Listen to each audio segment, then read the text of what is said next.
Paulo aos Gálatas, capítulo 2, os versos 20 e 21. Novo Testamento, Epístola de Paulo aos Gálatas, capítulo 2, os versos 20 e verso 21. Assim diz a palavra de Deus: já estou crucificado com Cristo, e vivo não mais eu, mas Cristo vive em mim. E a vida que agora vivo na carne, vivo na fé do Filho de Deus, o qual me amou e se entregou a si mesmo por mim. Não aniquilo a graça de Deus, porque se a justiça provém da lei, segue-se que Cristo morreu em vão. Senhor nosso Deus, com reverência, temor e tremor, nos colocamos diante da Tua palavra e pedimos que ela possa falar aos nossos corações. É o que suplicamos, nós necessitamos de Ti. Em nome de Jesus. Amém. Pode ser. Quero agradecer os irmãos que oraram em meu favor, pedindo para que a aula magna fosse uma bênção. E eu quero agradecer o apoio dos irmãos. Se aquilo que Jesus fala sobre ser criticado como evidência de bênção procede, a palestra será um grande sucesso, porque as críticas estão diretamente de si apontando. Seja como for, eu agradeço os irmãos pelas orações. Quero agradecer também aos irmãos que hoje pela manhã estiveram conosco na escola bíblica dominical. Eu cometi um erro pela manhã, gostaria de corrigi-lo agora. E é tão bom saber que irmãos e irmãs em Cristo estão sempre atentos àquilo que você está dizendo no púlpito, ao ponto de, em alguns minutos, procurarem a voz do culto e estabelecerem o erro. E o erro foi este: eu remeti a congregação a João capítulo 19 como sendo evidência de a igreja se reunir tanto pela manhã quanto à noite. Estávamos falando num contexto no qual o pós-modernismo diz que essas são práticas herdadas de missionários norte-americanos do século XIX e XX, e assim coisas como EBD precisam ser jogadas fora em nome do pós-modernismo e quebra de paradigmas e assim por diante. Naquele contexto eu disse que EBD e culto à noite, para mim, não é uma questão de herança de missionários, é uma questão bíblica. E aí então aconteceu de remeteu-os a João 19, na verdade é o verso 19, mas do capítulo seguinte. Então é capítulo 20, verso 1, e capítulo 20, verso 19. Obrigado, irmão, pela correção, que me faz ficar atento àquilo que está sendo dito, ou não, como diria o Caetano Veloso. Seja como for, Gálatas capítulo 2, verso 20 e 21 é o objeto da nossa meditação. Nós tentaremos falar sobre a legalização eterna da graça de Cristo. E eu deliberadamente escolhi estas palavras porque eu acredito que elas expressam a verdade daquilo que Paulo está aqui dizendo: a legalização eterna da graça de Cristo. Não, eu talvez esta noite cometa um outro erro, que é o erro de, em tentar explicar demais, acabe fazendo com que o assunto se torne um tédio. Seja como for, eu creio que, pelo menos eu tenho a meu favor o argumento de dizer que esta é a função do pregador, de tentar esclarecer o máximo possível o texto. Se o tédio acontecer, como diria o grupo Biquíni Cavadão da época de 80, tédio, eu simplesmente oro para que Deus tenha misericórdia de vocês. Mas eu creio que nós estamos nos preparando agora para um argumento um pouco complexo. A complexidade deste assunto foi trazido ao meu conhecimento esta semana passada, por força de um membro dessa igreja, um outro membro, que ouvindo as mensagens fez a seguinte observação: a salvação até Jesus Cristo foi pela lei, e a salvação a partir de Cristo foi pela graça. Correto ou errado? Essa foi a pergunta honesta deste membro da igreja. E eu disse errado.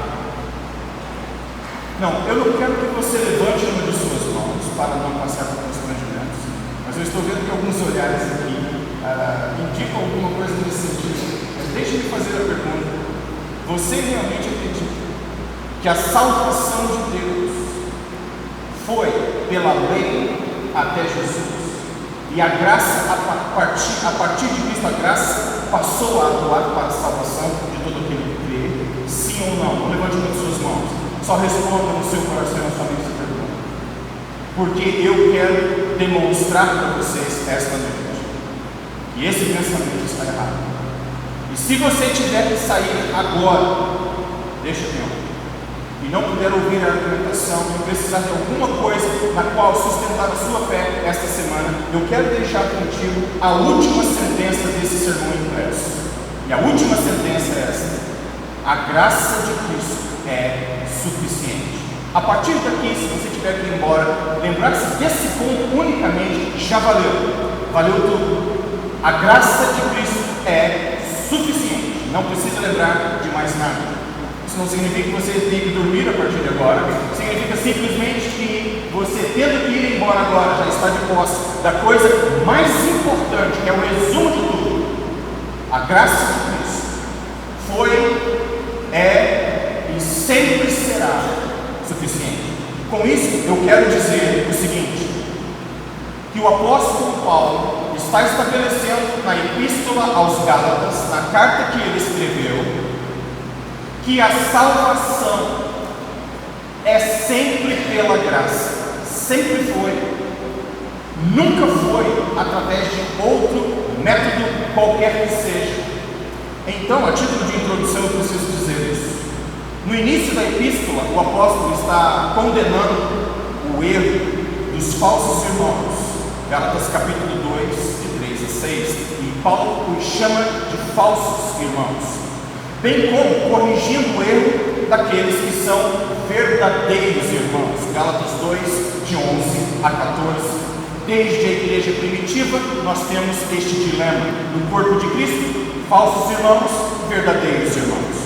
Para Paulo, o combinado anteriormente pelo corpo apostólico deveria ser cumprido e mantido, e o combinado foi este: de levar pessoas a confiarem somente, exclusivamente, no sacrifício de Jesus Cristo para a salvação de suas vidas. E de acordo com Gálatas capítulo 2 e o verso 20, Paulo está argumentando no final do capítulo exatamente isso: que eu estou morto para a lei porque Cristo vive em mim. E nós precisamos entender a importância desse argumento de Paulo ao final de Gálatas capítulo 2. Já estou crucificado com Cristo, e vivo não mais eu, mas Cristo vive em mim. E a vida que agora vivo-a na carne, vivo-a na fé do Filho de Deus, o qual me amou e se entregou a si mesmo por mim. Não aniquilo a graça de Deus, porque se a justiça provém da lei, segue-se que Cristo morreu. A minha versão diz debalde, mas outra versão diz em vão.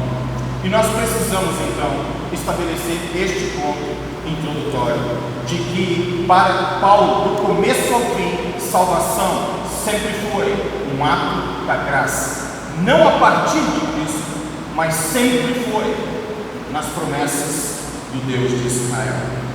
Eu quero passar agora àquilo que são observações positivas acerca da lei e algumas observações negativas acerca da lei. As questões objetivas, ou melhor dizendo, positivas, eu diria isso: que a salvação do pecador sempre foi pela graça e jamais pela perfeita obediência à lei de Moisés. Tito, Paulo escrevendo a Tito, escreve: a graça de Deus que se manifestou em vós. Quando você ler isso em Tito, no capítulo 2, de 11 a 15, você talvez tenha a impressão, Paulo dizendo, a graça que agora se manifestou em vós. Este agora não é a partir de Cristo. Este agora diz respeito a Cristo nas vidas daqueles para quem ele estava escrevendo. Quero estabelecer esse ponto. Não é usar Tito para dizer, agora que a graça chegou até vocês, vocês estão salvos. Não, a graça que chegou até eles como indivíduos, mas a graça operante para a salvação sempre esteve atuante. Todavia, este caso de Tito, como eu falei, não é a graça que se manifesta a partir de Cristo, mas a partir do encontro deles com Cristo. Deles quem? Aqueles a quem Paulo está escrevendo para Tito, e Tito, consequentemente, deveria instruir. Em segundo lugar, a salvação do pecador sempre foi pela graça, através de uma perfeita expressão de fé. Preste atenção nisso. A salvação não foi por uma obediência perfeita à lei, mas por uma demonstração perfeita de fé. Durante a prática da lei, muitos foram salvos pela graça. Moisés foi salvo pela graça, Davi foi salvo pela graça, Abacuque foi salvo pela graça. Eles nunca foram salvos porque um dia obedeceram perfeitamente à lei de Deus. Porque quando você fala em obediência à lei, você tem que entender duas coisas. Primeiro, que existiam 613 mandamentos, leis e obrigações. Se você quer ser salvo pela lei, você tem 613 mandamentos que tem que obedecer a partir de agora, o tempo todo, sem jamais falhar em um deles. Mas em segundo lugar, e a coisa não fica tão fácil assim, ela se complica um pouco mais, além de 613 mandamentos e obrigações, você ainda tem dois aspectos da lei. Você tem o aspecto que é a letra da lei, e você tem o espírito da lei. Jesus Cristo falou sobre isso no Sermão do Monte, falou, quando ele diz: vocês podem obedecer a lei não puxando o gatilho, vocês não quebram o mandamento matando literalmente alguém, vocês obedecem a letra da lei, mas vocês não necessariamente obedecem o espírito da lei, porque a partir do momento que você diz em seu coração, eu tenho raiva daquela pessoa, a partir do momento que você diz, eu não gosto daquele irmão, daquela irmã, você já cometeu, nos termos do Sermão do Monte, um crime contra Deus, e o crime é homicídio. Significa o seguinte: você não errou na prática, você não puxou o gatilho, mas aqui dentro, aquela pessoa está tão boa quanto morta. Cuidado com isso. Então, aqui mesmo você já percebe a impossibilidade nossa de servirmos a lei. Alguém que pudesse bater no peito e dizer, eu tenho condições de obedecer 613 mandamentos toda a minha vida, sem jamais errar nenhum deles. Glória a Deus.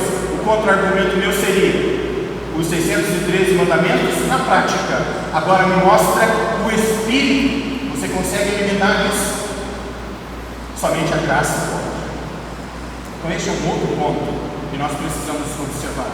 E a salvação do pecador sempre foi pela graça, pelos méritos perfeitos do Messias prometido.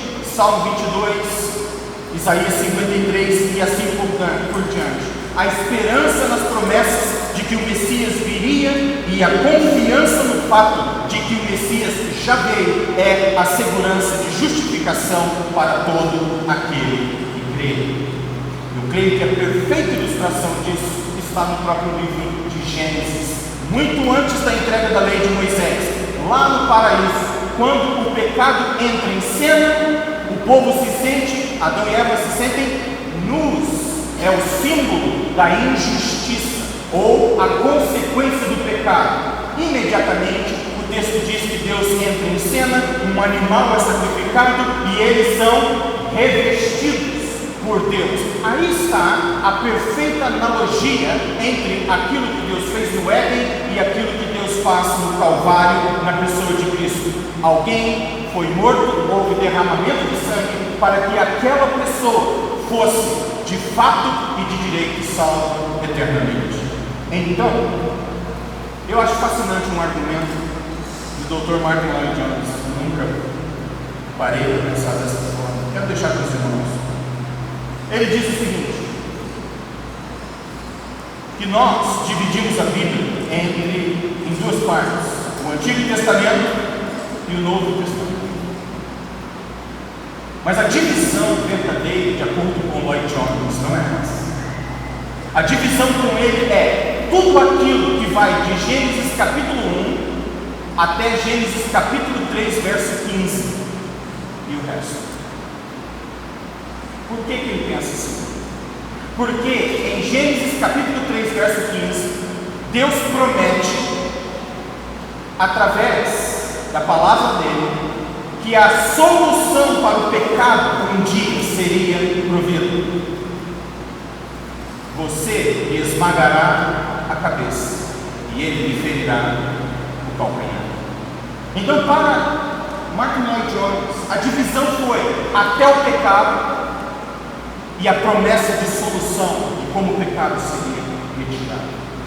Não, eu deixo isso com os irmãos, porque este é um assunto extremamente importante para mostrar para nós que a partir de Gênesis capítulo 3, verso 15, todos foram salvos pela graça. Nunca ninguém foi salvo pela lei. Porque se você continuar sustentando que este é o caso, você terá, dentre outros, um grande problema para resolver. O que acontece com aqueles que foram salvos ou não antes da promulgação da lei? Essa é a pergunta. Porque Abraão viveu antes da lei. Ora, se a salvação vem pela obediência à lei, como que ele poderia ter sido salvo se a lei de Moisés vem depois de Abraão? Isso em si mesmo já seria um grande problema a ser resolvido. A salvação, irmãos e irmãs, sempre foi pela graça. Mas isso nos deixa então com os aspectos negativos. Vamos rapidamente a eles. Primeiro, com o passar do tempo, esta obediência parcial à lei passou a ser visto como critério de salvação. Esse foi o problema com os fariseus. Eles achavam que a obediência parcial à lei era de fato obediência total, e nunca foi, nunca será. Leia Salmo 51. Este é um judeu sob a lei. Ele cita a lei no final do Salmo 51, mas ao mesmo tempo ele reconhece que o perdão de pecados e a salvação é um ato da misericórdia de Deus, não da observação e obediência à lei. O salmista no Salmo 51 diz: eu pequei, contra ti somente pequei. O Senhor está absolutamente certo em me julgar, me condenar e me lançar para longe de ti, mas em nome da tua misericórdia, não retire de mim o teu espírito e não me lance para longe de ti. Sê comigo, Deus. Então, se o Senhor me perdoar, o Senhor há de me estabelecer com um espírito estável, um espírito firme. Então eu ensinarei aos pecadores os seus caminhos e transgressores se converterão a ti. Não é isso que diz o Salmo?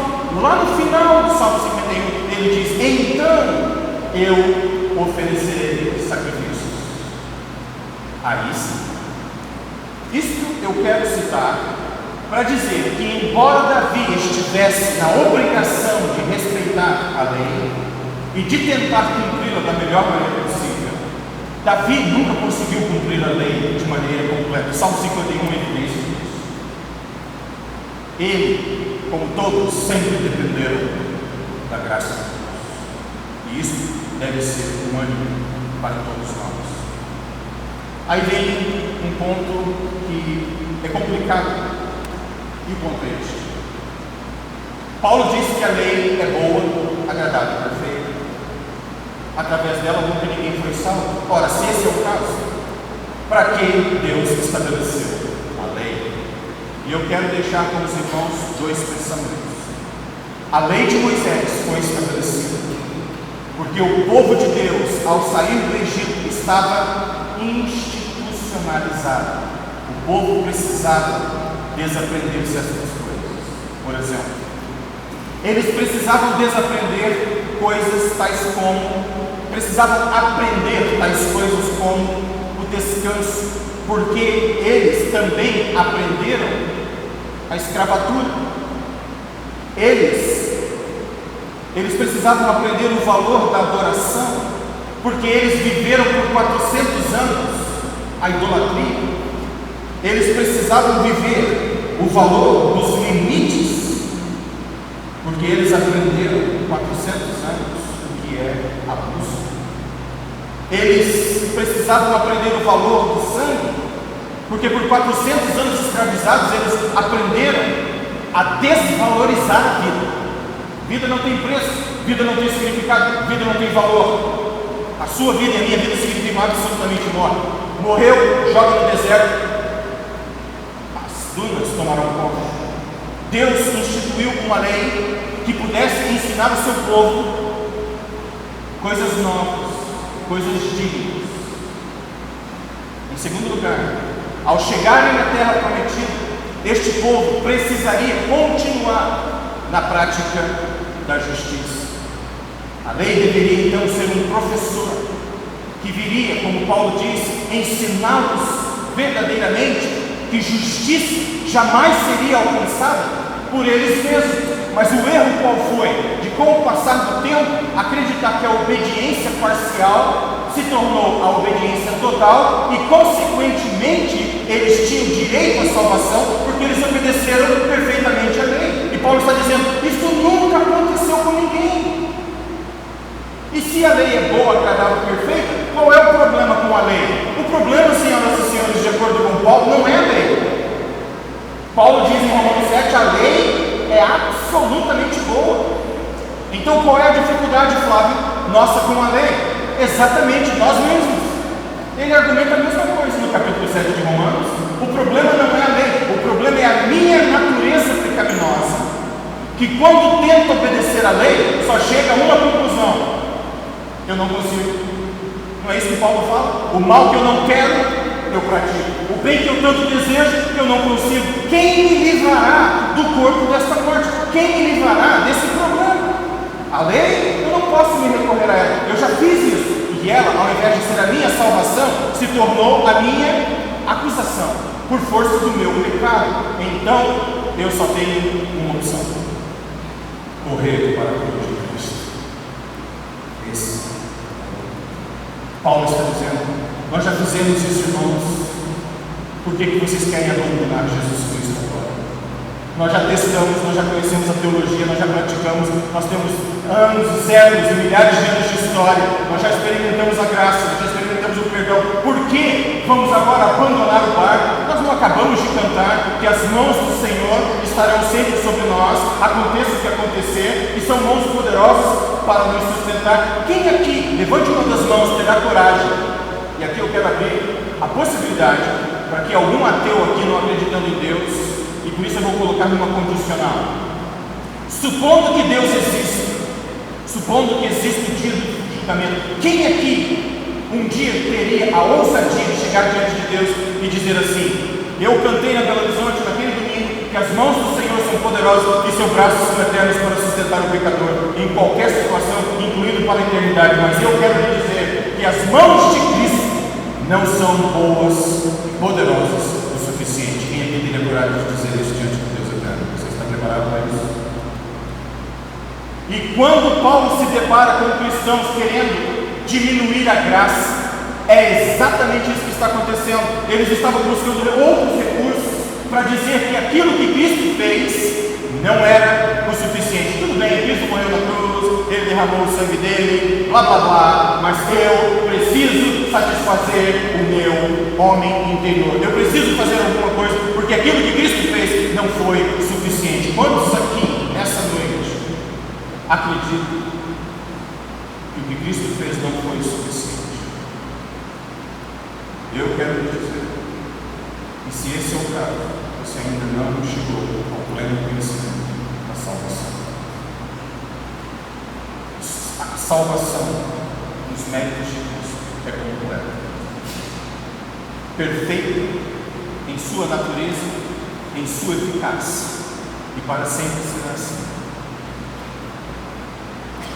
A acusação de que um cristão, se esse é o caso, está sem lei para com Deus, é uma grande bobagem. Esta é uma acusação nivelada contra os batistas. O batista não obedece à lei, assim sendo, ele está sem lei para com Deus. Eu quero lhes dizer que, com base no Novo Testamento, esta é uma lógica falha. É a mesma lógica que diz assim: todo homem é mentiroso.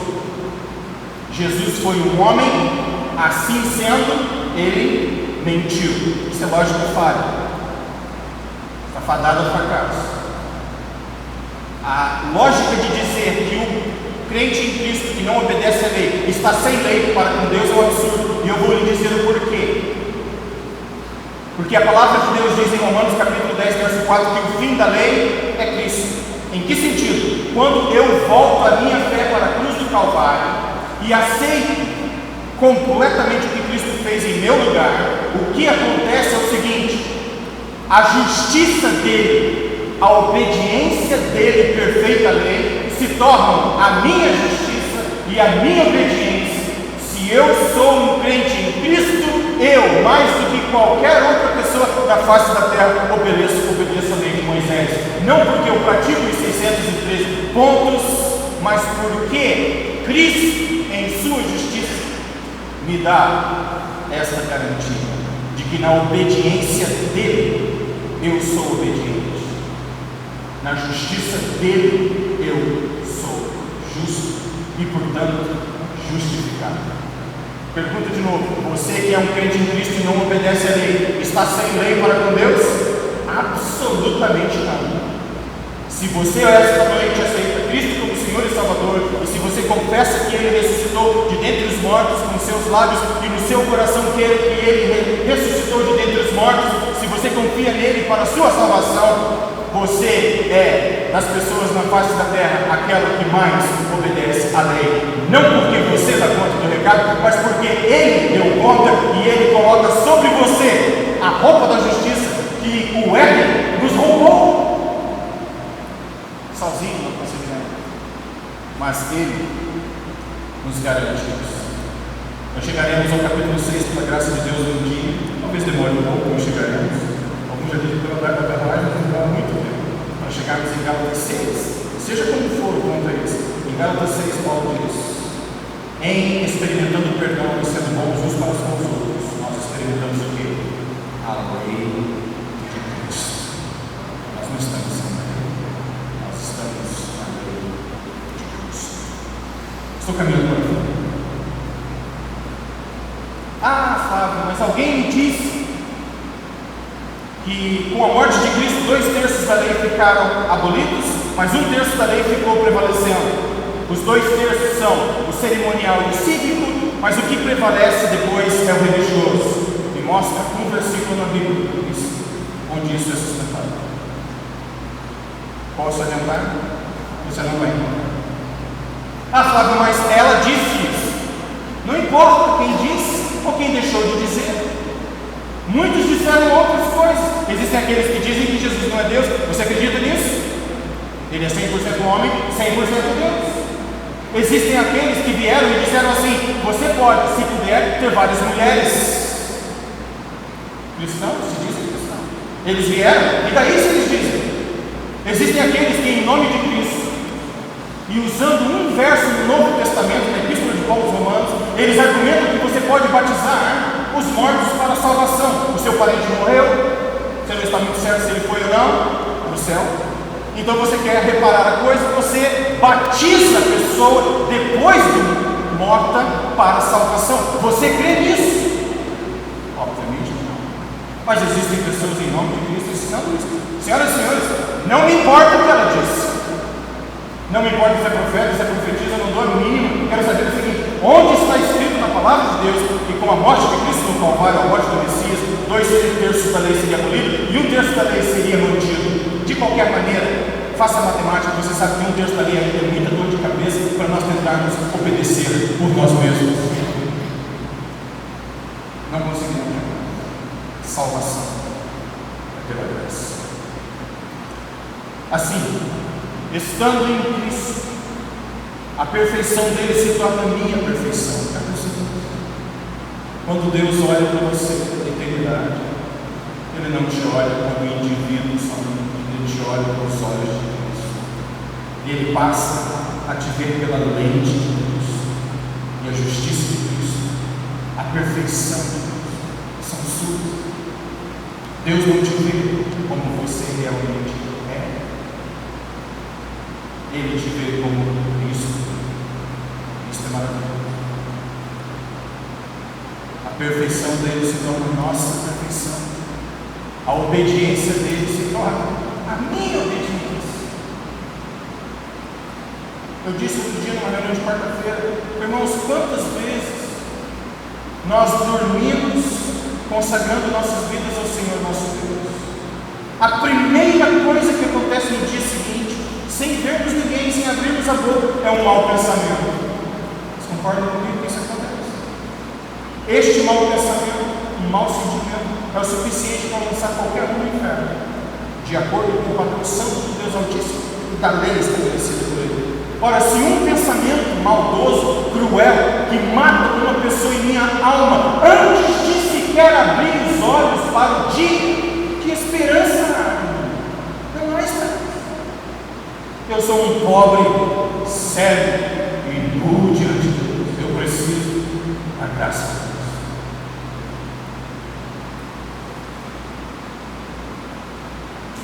A obediência dele se torna minha obediência. Eu corro para a cruz, de onde uma fonte rica e saudável. Senhor, eu não consigo. Senhor, eu pequei. Perdoa as minhas transgressões. Isso, porque eu sou de Deus em Cristo. Ele perdoa. A obediência dele se torna a minha obediência. O contexto do nascimento de Cristo é isso, e com isso eu quero terminar. Pelas manhãs nós estamos estudando o livro de Lucas. Eu quero desafiar vocês todos a virem para a escola bíblica dominical. Gostaria que vocês tivessem visto como a escola bíblica dominical está fortalecida hoje. Vamos orar para que ela continue cada vez mais. Vem, sem você não será tão bom. Faça isso. Eu sei que isso é difícil, mas o ponto é esse. Com isso nós terminamos. Quando você lê as narrativas do nascimento de Jesus Cristo, você encontra homens e mulheres, Zacarias, o sacerdote Zacarias e sua esposa Isabel. O texto diz que eles eram perfeitos, eram justos e irrepreensíveis diante de Deus. Versos depois diz que ele pecou contra o Senhor, foi disciplinado. O texto acaba de dizer que ele é justo e irrepreensível. Versos depois, ele peca e é disciplinado. Vocês terão Maria, naquele contexto, dizendo: bendize a minha alma ao Senhor, e que faça a vontade do meu Senhor e Salvador seja feita em minha vida. Isso é Maria. E depois, nós estamos hoje pela manhã, aquele profeta Simeão, que sendo também um homem obediente à lei, estando no templo, ele não confiou na sua obediência e nem no fato de estar no templo o tempo todo. Ele disse: nos meus olhos vejo a salvação. Deus havia prometido que a salvação viria e que ele, antes de morrer, testemunharia do Cristo de Deus. O ponto que eu quero deixar com vocês hoje: ninguém jamais conseguiu salvação por mérito próprio. Salvação sempre foi, é e será dom de Deus. Paulo, os primeiros Efésios, diz: a salvação é pela fé, é a graça, não vem pelas obras, para que ninguém se glorie.